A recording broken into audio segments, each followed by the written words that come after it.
Sur le terrain comme en coulisses, Emeline Ndongue la joue ambassadrice du sport.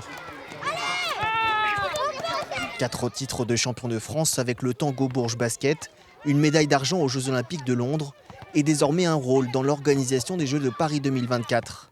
Son but, profiter de l'événement pour promouvoir l'activité physique auprès des plus jeunes.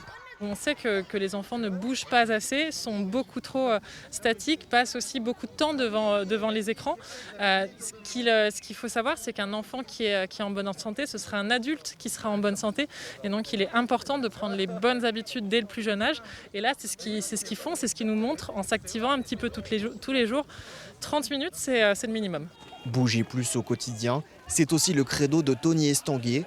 Le président du comité d'organisation des Jeux de Paris 2024 est venu dans le Cher vanter les mérites du design actif, un concept d'aménagement urbain bientôt déployé à Bourges. C'est de la signalétique au sol, c'est des équipements très légers pour permettre là aussi de faire quelques assouplissements, quelques exercices de temps en temps pour ceux qui le souhaitent. Mais au-delà de ça, c'est vrai que nous, notre enjeu, c'est pas tellement d'inciter les gens à une pratique intensive, c'est juste de la marche, déjà dans un premier temps. En attendant, la ville mise beaucoup sur ces Olympiades de quartier, des épreuves sportives qui verront s'affronter 8 secteurs de Bourges début juillet.